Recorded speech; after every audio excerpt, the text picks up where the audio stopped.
탈무드에 이런 구절이 있다고 합니다. 다음 세 가지를 인간은 숨길 수 없다. 기침, 가난, 사랑. 요즘 같은 시기에는 가난이나 사랑보다 기침을 더욱더 숨기고 싶을 것 같은데 기침 참으로 숨길 수가 없는 것입니다. 가난을 숨길 수 없다는 이야기를 들으면 영화 기생충의 장면이 생각납니다. 기생충에서 배우 송강호 씨의 가족들이 자신들의 가난을 숨기고 완벽하게 다른 사람으로 위장하여 주인 집으로 들어갔다고 생각했지만 그들의 냄새를 통해 전해지는 가난의 향기는 숨길 수가 없었습니다. 사랑의 경우도 드라마 같은 데서 사내 연애를 하면 많이 숨기려고 하는데 다른 사람들이 다 알고 있다는 사실을 본인들만 모른 채 잘 숨겼다고 생각하는 경우도 많습니다. 이 세 가지 중에 사랑은 많은 경우에 굳이 숨기려 애쓰지 않아도 되는 것입니다. 사내 연애를 한다든지 짝사랑하는 마음을 숨기려고 할 때나 숨기는 것입니다. 어차피 숨겨지지도 않는 사랑은 상대방이 알아챌 수 있게 더욱 드러내면 좋지 않을까 싶습니다. 사도 바울은 선교 여행을 통해 많은 교회를 세웠고 각 교회들의 목회적 돌봄을 위해 많은 편지를 썼습니다. 바울이 교회들에 보낸 편지의 내용들 가운데 신학적으로 중요한 것이 많아서 신약 성경에 많이 남겨져 있습니다. 그 중에 바울이 자신의 개인적인 마음을 여과 없이 가장 솔직하게 드러낸 편지가 바로 오늘 저희가 함께 나눈 빌립보 교회로 보낸 편지입니다.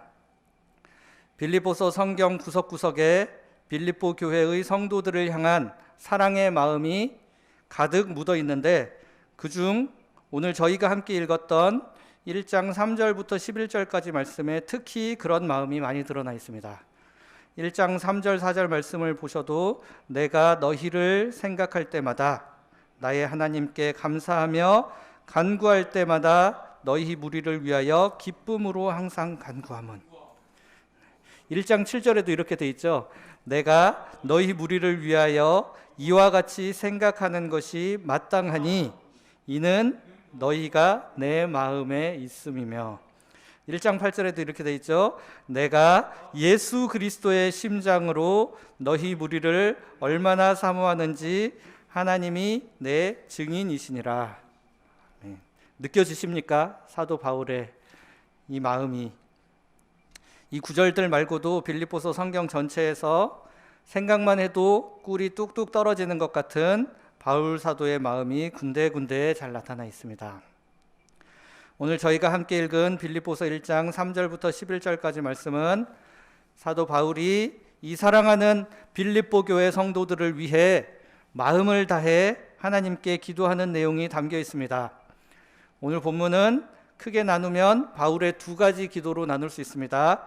3절에서 8절까지의 감사 기도와 9절부터 11절까지 간구하는 기도입니다.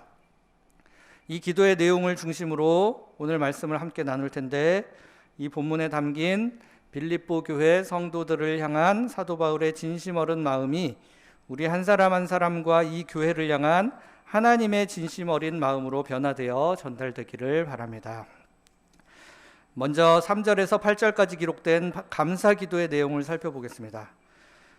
사도 바울은 오늘 본문 5절 말씀을 통해 바울이 빌립보 교회 성도들을 위해 간구할 때마다 감사의 기도가 터져 나오는 이유에 대해 이렇게 이야기를 합니다. 너희가 첫날부터 이제까지 복음을 위한 일에 참여하고 있기 때문이라. 사도 바울은 빌립보 교회 성도들이 복음을 위한 일에 참여하고 있음을 감사하고 있습니다. 오늘 편지의 맥락에서 좀 좁게 해석하면 복음을 위한 일에 참여하는 것은 곧 사도 바울의 선교 사역에 적극적으로 동참했다는 의미입니다. 첫날부터 이제까지라는 말은 바울이 빌립보라는 지역에 처음 발을 디뎠을 때부터 그곳을 떠나 다른 지역에 복음을 전할 때도 함께 했었고 심지어 지금은 감옥에 갇혀서 직접적인 선교 활동을 이어갈 수 없는 상황인데도 빌립보 교회 성도들이 사도 바울과 함께 했다는 것입니다. 오늘 본문 7절에 중간쯤에 기록된 말씀을 새 번역 성경으로 번역으로 보시면 다음과 같이 기록하고 있습니다. 여러분 모두는 내가 갇혀 있을 때나 복음을 변호하고 입증할 때에 내가 받은 은혜에 동참한 사람들입니다. 바울이 분명히 수많은 지역에서 수많은 교회들을 개척하여 함께 교회를 시작하였지만 빌립보 교회 성도들이 유독 바울의 복음 전파 사역에 적극적으로 동참하였고 바울이 당한 어려움을 돌아보고 함께하였다는 것입니다. 이러니 바울의 편지 글에서 꿀이 뚝뚝 떨어지지 않을 수 있겠습니까? 정말 바울이 숨기려고 굳이 숨기려고 하지도 않았겠지만 빌립보서 말씀을 읽다 보면 사도 바울이 정말 빌립보 교회 성도들 사랑하는구나, 또 빌립보 교회 성도들이 사도 바울을 정말 사랑했구나 하는 것을 온 마음으로 느낄 수 있다는 겁니다.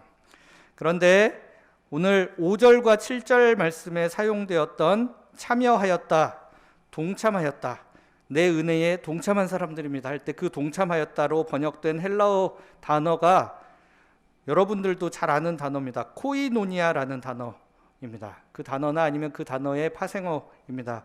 여러분들이 코이노니아라는 단어는 주로 성도의 친밀한 교제를 나타내는 단어로 알고 계십니다.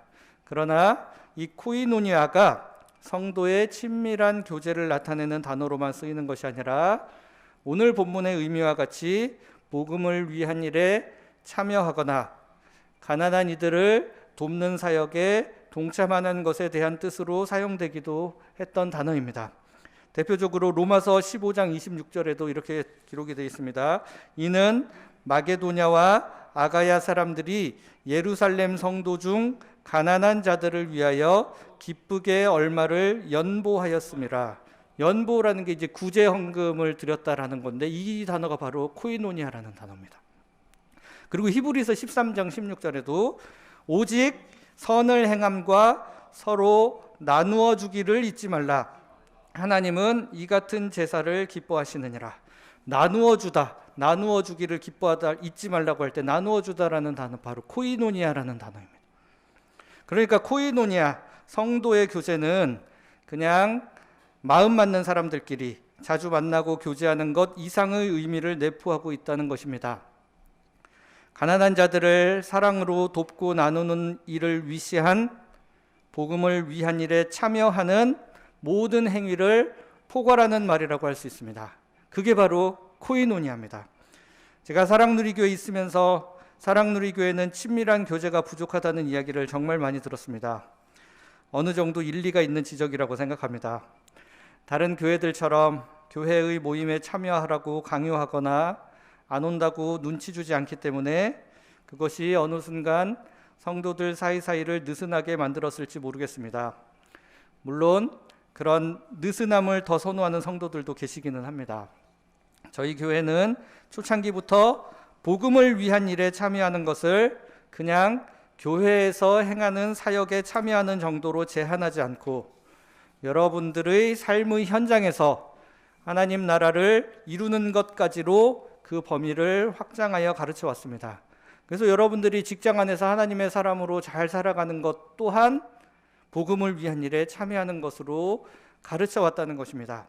그래서 만약에 수요일 저녁에 예배가 있는데 수요 예배에 참여하는 것과 회사의 회식에 참여하는 것으로 고민하시는 성도들이 혹시 계시다면 회사의 회식에 참여해서 직장 동료들을 사랑으로 섬기며 뒤치다꺼리를 하는 것도 똑같이 복음을 위한 일에 참여하는 중요한 그리스도인으로서의 행위라고 가르쳐 왔다는 겁니다. 그러다 보니 다른 교회들만큼 교인들끼리 만나는 기회가 빈번하지 않아서 많은 분들이 기대하는 그런 교제권이 형성되지 않았을지는 모르겠습니다.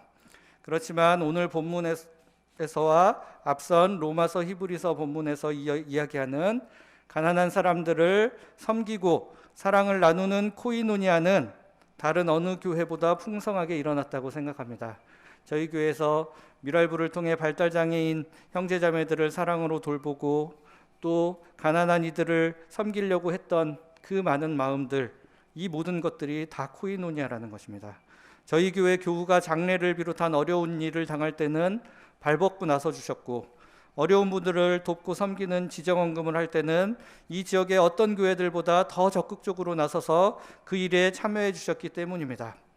이제는 이 두 가지를 조화롭게 이루어 나가기를 소망했으면 좋겠습니다. 앞선 교우들이 기대하시는 친밀한 교제는 그냥 가만히 앉아서 기다린다고 생기는 것이 아닙니다. 다른 교우들이 여러분들을 열심히 찾아가서 챙겨주셔서 마음이 열리면 그때부터 시작되는 일도 있을 수 있습니다. 그러나 반대로 여러분들이 직접 교회 안에서 일어나는 복음을 위한 일에 적극적으로 참여하시면 그것을 통해 코이노니아, 성도의 교제가 자연스럽게 생겨날 수 있는 겁니다. 저희가 일반 다른 친목 동호회와 다른 차별점이 바로 여기에 있는 겁니다. 취미를 위한 친목 동호회는 같이 취미를 공유하며 같이 식사하고 뒤풀이하고 함께 시간을 보내며 친밀감이 형성되듯, 교회는 그리스도 예수 안에서 복음을 위한 일에 함께 참여할 때 진정한 코이노니아가 형성되는 것입니다. 그냥 만나서 같이 밥 먹고 교제 나누는 것도 중요하지만 복음을 위한 일에 여러분들의 시간을 내어 놓을 때 더욱 강력한 코이노니아가 형성될 수 있는 것입니다. 제가 미랄부를 오랫동안 섬겼는데 미랄부 선생님들과 교사 모임이나 식사 모임은 거의 같이 못했습니다. 그럼에도 불구하고 제 마음에 내적으로 그 누구보다 미랄부 선생님들과의 끈끈한 교제권이 형성되어 있습니다. 그 이유는 이분들과 토요일, 주일 오후에 미랄부 형제 자매들을 섬기며 늘 만나고 시간을 함께 보냈기 때문입니다. 오고 가는 차 안에서 사는 이야기들 나누고 그저 많은 말 하지 않더라도 미랄부 형제 자매들을 섬긴다는 동지애로 관계가 끈끈해진 것입니다. 비단 미랄부뿐만 아니라 교회 봉사를 위해 교회를 더 많이 드나드셨던 분들과 더 친밀한 교제권이 형성되었다는 것은 부인할 수 없는 사실입니다. 더불어 한 가지 더 생각해야 할 것은 복음을 위한 일에 참여하는 것이 일로 다가와서 소진되기만 해서는 안 된다는 것입니다. 교회 봉사에 참여하시는 많은 분들이 일만 하고 고생만 하는 것 같은 느낌을 많이 받습니다. 교회의 일은 완벽하게 흠없이 모든 일이 이루어져야만 하는 것은 아닙니다. 오늘 본문 6절 말씀을 세번역 성경으로 보시면 이렇게 기록되어 있습니다. 선한 일을 여러분 가운데서 시작하신 분께서 그리스도 예수의 날까지 그 일을 완성하시리라고 나는 확신합니다. 6절 말씀의 주어가 무엇입니까? 선한 일을 시작하신 분입니다. 그분께서 그리스도 예수의 날까지 그 일을 완성하시리라는 것을 믿고 일에 대한 부담과 결과는 온전히 그분께 맡겨드려야 합니다. 하나님께서 하실 겁니다. 우리가 다 책임져야 된다는 부담을 좀 내려놓으시고 기쁨으로 다만 복음을 위한 일에 내가 참여하는구나, 나의 헌신과 나의 노력으로 이 복음을 위한 일에 한 발자국 더 나갈 수 있게 되었는구나라는 그런 기대감을 가지고 코이노니아를 이루는 것만 우리의 몫이라고 할 수 있는 것입니다. 다시 한번 강조할 것은 복음을 위한 일이 꼭 교회 안에서만 일어나는 일에만 참여해야 한다는 것이 아닙니다. 교회 안에서 일어나는 일과 우리 각자의 삶의 자리에서 일어나는 일, 조화를 이루고 어떤 순간에 어떤 일에 좀 더 시간을 써야 할까 하는 지혜가 우리에게 필요하다는 것입니다. 그런 의미에서 사도 바울의 두 번째 기도를 우리가 주의 깊게 묵상할 필요가 있습니다. 9절부터 11절까지가 바울의 두 번째 기도의 내용인데 분량으로는 앞선 기도보다 짧은데 엄청 많은 내용을 담고 있는 것 같습니다. 그래서 제가 이 기도의 내용을 도표로 좀 정리를 해봤습니다. 앞에 그림을 보시고 제가 세번역 성경에 기록된 말씀과 함께 기도의 내용을 한번 읽어드려 보도록 하겠습니다. 먼저 오늘 본문 9절 10절 말씀을 보시면 이렇게 기도하고 있습니다. 내가 기도하는 것은 여러분의 사랑이 지식과 모든 통찰력으로 더욱 풍성하게 되어서 여러분이 가장 좋은 것이 무엇인가를 분별할 줄 알게 되는 것입니다. 바울이 1차적으로 기도하는 것은 빌립보 교회 성도들의 사랑이 지식과 통찰력으로 더불어 풍성하여지게 되면 그 다음에 무슨 일이 일어나느냐? 가장 좋은 것이 무엇인가를 분별할 줄 알게 된다라고, 그거를 하나님께 기도하고 있는 겁니다. 가장 좋은 것이 무엇인가를 분별할 줄 알게 하여 주시옵소서라고 1차적으로 기도를 하고 있죠. 그리고 나면 무슨 일이 일어나느냐? 10절부터 11절 말씀 이어서 읽겠습니다. 그리하여 여러분이 그리스도의 날까지 순결하고 흠이 없이 지내며 예수 그리스도께서 주시는 의의 열매로 가득 차서 하나님께 영광과 찬양을 드리게 되기를 나는 기도합니다. 그러니까 바울이 기도하는 최종 종착지는 하나님께 영광과 찬양을 돌리는 것입니다. 무엇으로 영광과 찬양을 돌리느냐? 우리의 순결하고 흠이 없는 삶을 통해 맺어지는 의의 열매로 영광과 찬양을 돌리는 것입니다. 그러니까 앞서 이야기했을 때 교회 일할 때도 중요한 게 바로 이 순결하고 흠이 없는 삶이지 막 뭔가를 잘 해내는 것이 중요하다는 것이 아닙니다. 그래서 이 순결하고 흠이 없는 삶을 살기 위해 중요한 게 뭐냐면 가장 좋은 것이 무엇인가를 분별할 줄 아는 지혜가 필요하다는 겁니다. 그러니까 바울의 기도에 나타난 궁극적인 목표는 하나님께 영광과 찬양을 돌리는 건데, 이게 사실은 너무 추상적일 수 있습니다. 그래서 너무 막연하기 때문에 그냥 막연하게 나는 하나님께 영광과 찬양을 돌리는 삶을 살아야지, 순결하고 흠이 없는 삶을 통해 의의 열매를 맺는 것도 단기간에 금방 완성되는 것이 아니라 우리가 멀리 바라보면서 그쪽을 향해 가야 하는 거겠지만, 그래서 오늘 우리의 삶에서 가장 필요한 게 무엇일까? 가장 좋은 것이 무엇인지 분별할 수 있는 지혜를 주십시오라고 기도하는 거라는 겁니다. 그래서 오늘 이 기도의 제목에 대해 좀 더 초점을 맞춰 이야기를 하려고 하는 겁니다. 여러분, 우리 인생에 가장 좋은 게 무엇입니까? 우리 인생 전체를 볼 것도 없이 오늘 이 순간 지금 여러분들에게 가장 좋은 것이 무엇입니까? 이것을 알게 해달라고 하나님께 간구해야 되는 겁니다. 이거를 알아야 됩니다. 이거를 잘 알아야 우리 삶에 하나님의 뜻에 따라 사느냐 아니면 우리의 욕망의 노예로서 살아가게 되느냐가 좌우가 된다는 겁니다. 우리 설교 후에 오늘 주 예수보다 귀한 것은 없네, 그 찬양을 함께 할 겁니다. 우리가 함께 이 찬양을 부를 때 우리 인생에 예수 그리스도보다 더 중요한 것은 없다고 고백하게 됩니다. 근데 이 고백이 우리 입으로만 하는 고백인지 찬양으로만 하는 고백인지 아니면 우리의 마음 가운데 우러나는 진실된 고백인지 우리의 삶을 통해 이것이 증명이 된다는 겁니다. 마태복음 6장 21절 말씀에는 너의 보물이 있는 그곳에는 내 마음도 있느니라 라고 이야기하고 있습니다. 우리 시대의 보물이 무엇이겠습니까? 시간과 돈입니다. 돈만 보물이 아니라 여러분들에게 시간 또한 너무나도 소중한 가치로 여겨지고 있는 것이 사실입니다. 그렇기 때문에 우리의 돈과 시간을 사용하는 곳에, 그곳에 우리의 진심이 담겨 있다는 겁니다. 아무리 주 예수보다 더 귀한 것은 없다라는 찬양을 100번 1000번 불러도 우리의 돈과 시간과 우리의 능력을 예수 그리스도와 전혀 상관없는 곳에 사용한다면 그 고백이 진실된 고백일 수 없습니다. 그렇기 때문에 우리도 이 바울이 드리는 이 기도를 매 순간 들어야 합니다. 하나님, 지금 이 순간 저에게 가장 좋은 것이 무엇인지를 분별할 수 있는 지혜를 주십시오. 우리 자녀들에게 가장 좋은 것이 무엇인지를 분별할 수 있는 지혜를 주시옵소서. 삶의 우선순위를 정함에 있어서 예수 그리스도와 그의 나라가 삶의 최우선순위가 되어야 합니다. 이거는 인생의 큰 틀에서만 적용되는 원칙이 아니라 삶의 매 순간 우리의 돈과 시간과 우리의 능력을 어떻게 사용해야 할지 고민하는 순간에도 적용되어야 하는 원칙입니다.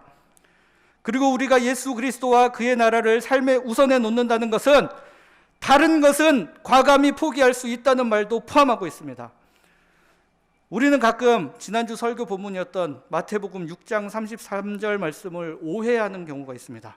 그런즉 너희는 먼저 그의 나라와 그의 의를 구하라. 그리하면 이 모든 것을 너희에게 더하시리라. 이 모든 것을 너희에게 더하신다고 하니 먼저 그의 나라와 그의 의를 구하면 모든 것, 즉 우리가 간절히 바라는 부와 명예와 우리가 바라는 모든 것들도 다 더하여 주실 것으로 생각을 합니다. 그런데 앞에 맥락을 살펴보면 뭐라고 돼 있냐면 무엇을 먹을까, 무엇을 마실까, 무엇을 입을까 염려하지 말라는 말씀이 앞에 있습니다. 그리고 먼저 그의 나라와 그의 의를 구하면 이 모든 것을 더하여 주시겠다고 약속하고 있는 겁니다. 의식주를 더하여 주시겠다. 일용할 양식. 그러니까 의식주에만 한정할 것이, 너희가 살아가는데 필요한, 삶에 필요한 최소한의 것은 내가 반드시 보장해 주겠다고 약속하시는 거지, 여러분들의 욕망에 따라 갈망하고 있는 그 모든 것들을 다 보장해 주겠다는 것이 아닙니다. 그럼에도 불구하고 우리는 항상 그런 기대감을 있어요. 우리가 신앙이 좋으면 우리 자녀가 공부도 잘하고, 우리가 신앙이 좋으면 우리가 세상에서도 성공하고, 은연중에 그걸 바라고 신앙생활을 하는 경우가 있다는 겁니다. 그런데 아니라는 겁니다. 무언가를 선택하면 당연히 무언가를 포기해야 됩니다. 그것이 바로 이 하나님께서 창조하신 창조세계의 질서이고 기본적인 경제의 원리입니다. 기회비용이라고 하죠. 이걸 선택하면 저거는 포기하는 게 맞습니다. 그런데 간혹 특별한 은혜로 신앙도 좋고 성공하고 요셉 같은 사람들이 있어서 우리를 혼란스럽게 만들어요. 그래서 다들 우리는 요셉만 되기를 바라고 있는데, 이거는 특별한 케이스, 아주 특별한 케이스. 상위 1%, 하나님이 특별한 선택과 부르심을 받은 상위 1%에게만 해당되는 이야기지, 우리 모두에게 보편적으로 적용되는 이야기가 아니라는 겁니다. 하나님이 혹시 주실 수도 있는데 그거는 보장된 약속은 아닙니다. 보장된 약속은 최소한 하나님은 의식주는 반드시 책임져 주시겠다는 거예요. 의식주에는 우리 삶에 살아가는데 필요한 최소한의 것입니다. 없으면 당장 살아가기 힘든, 그거는 하나님이 주시겠다고 분명히 약속은 하셨는데, 그것을 넘어서는 우리의 욕망에 따라 요구하는 모든 것들을 다 들어주시겠다는 약속이 아니라는 겁니다. 저도 자녀를 낳아 기르다 보니 자녀 교육이 제 마음 같지 않다는 것을 너무 많이 깨닫고 있기 때문에 굉장히 조심스러운 이야기이기는 하지만 꼭 필요한 말씀인 것 같아서 한번 말씀을 드려보도록 하겠습니다. 우리가 자녀들한테 신앙도 좋고 공부도 잘하고 성품도 좋기를 너무너무 기대합니다. 근데 여러분 입장 바꿔 생각해 보십시오. 여러분들 자신은 어떠신가요? 내가 못했으니 우리 자녀들이라도 그렇게 돼야 한다고요? 아닙니다.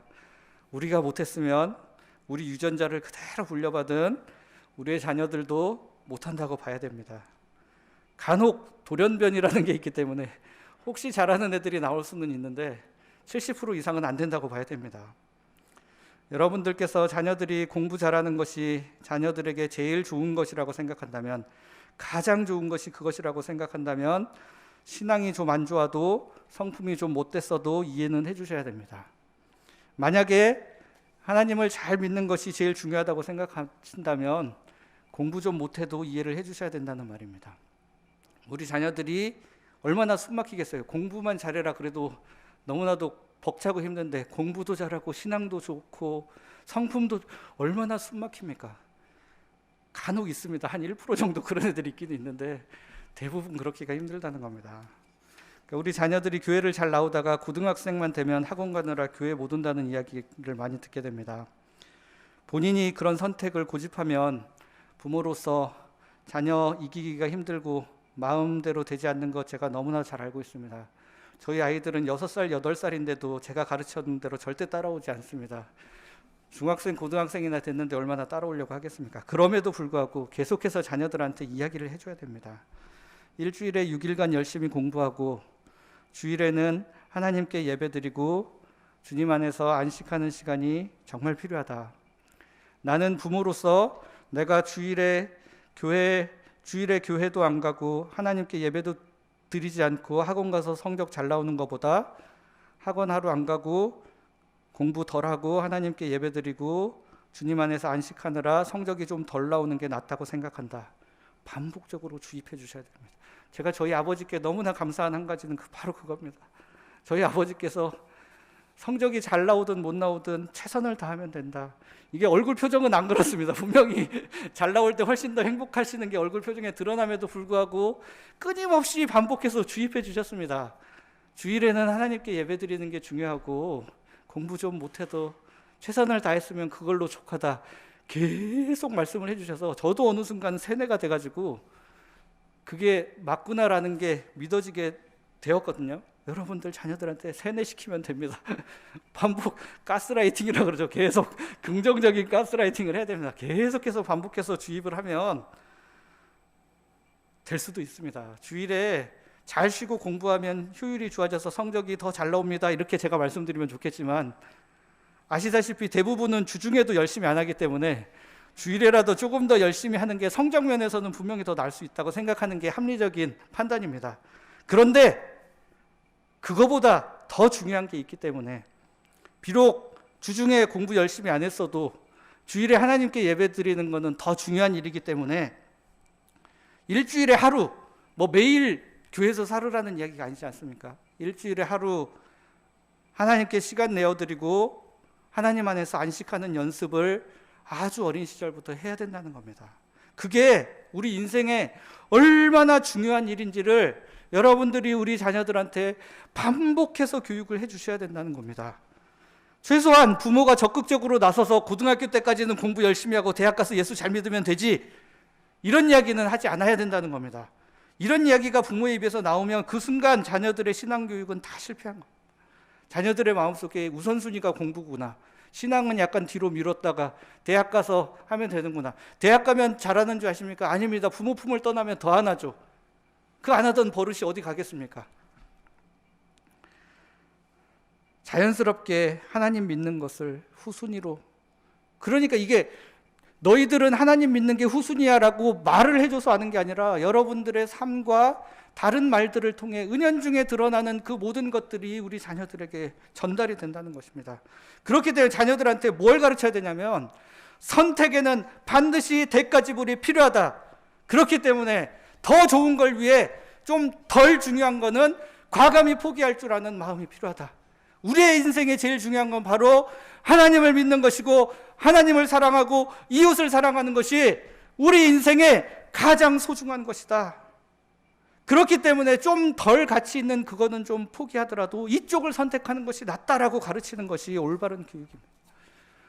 그러니까 여러분들 마음 가운데 먼저 이것이 헷갈리면 자연스럽게 자녀들한테도 그게 전달이 될 수밖에 없다는 겁니다.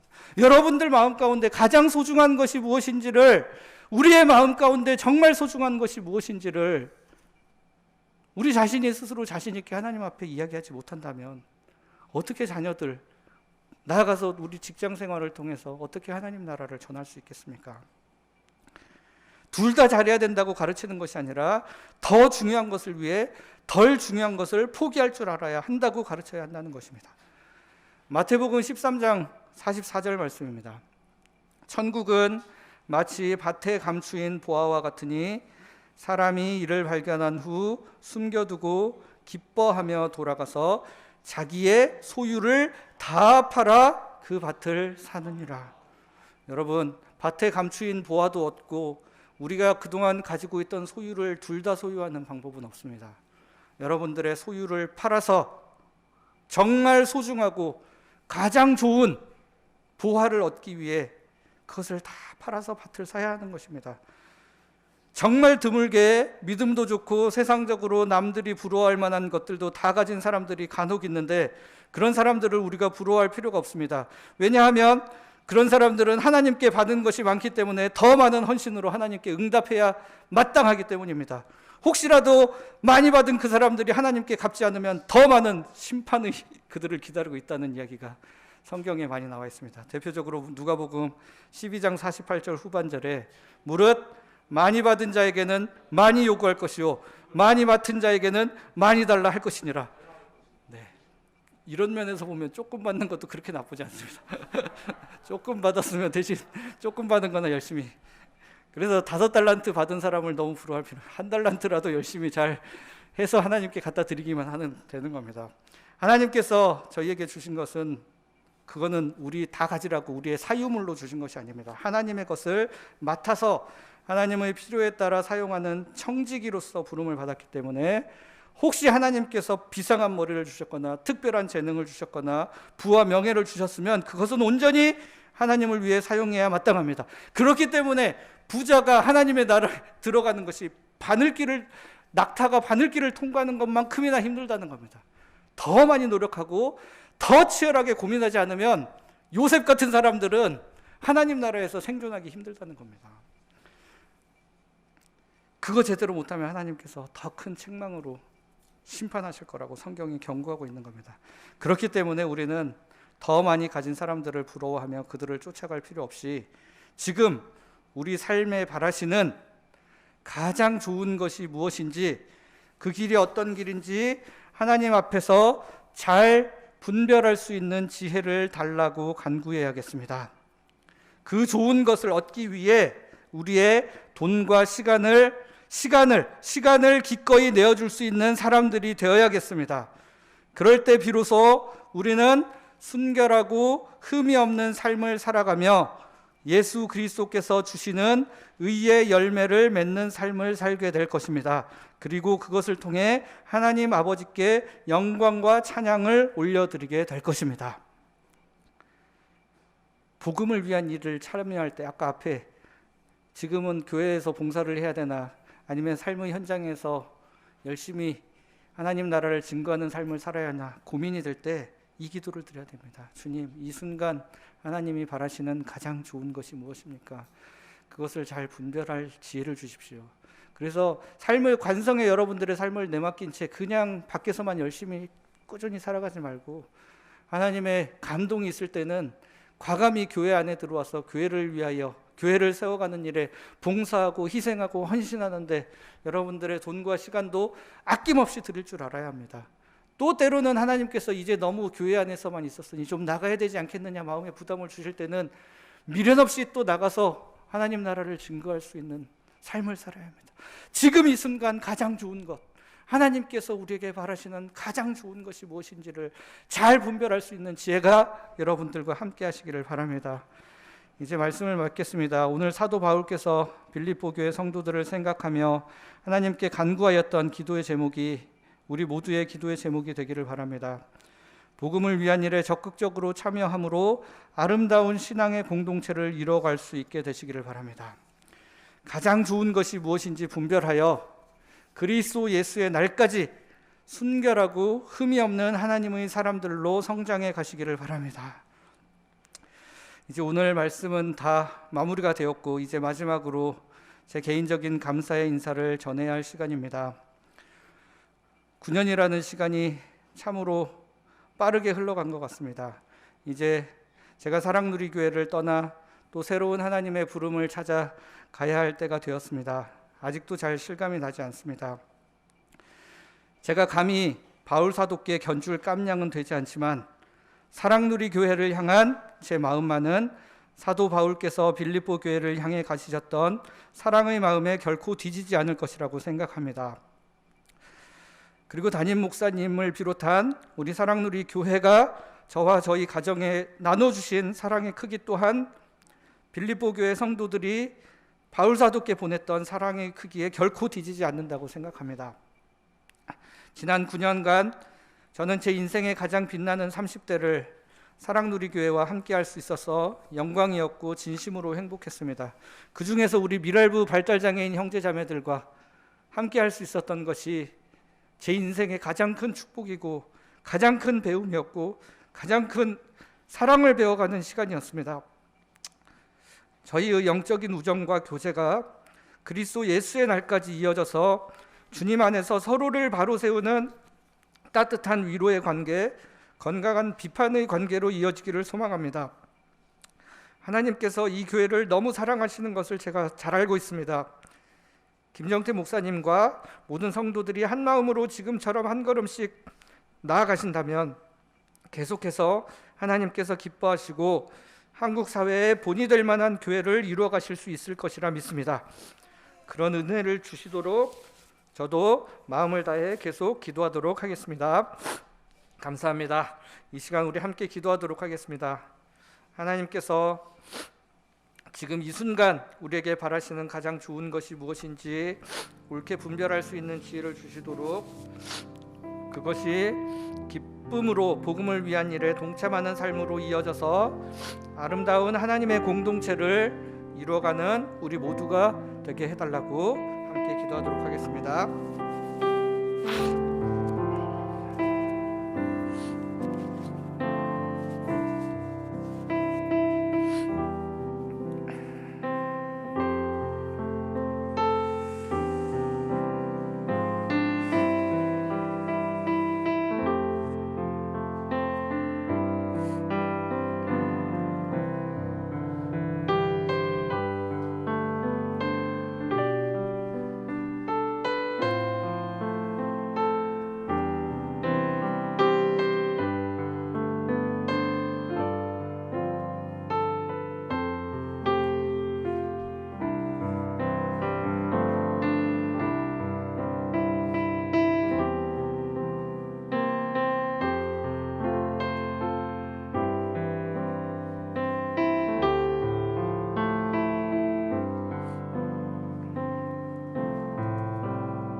하나님, 저희가 기쁨으로 복음을 위한 일에 함께 동참하며 여기까지 올 수 있도록 인도하여 주신 은혜에 감사드립니다.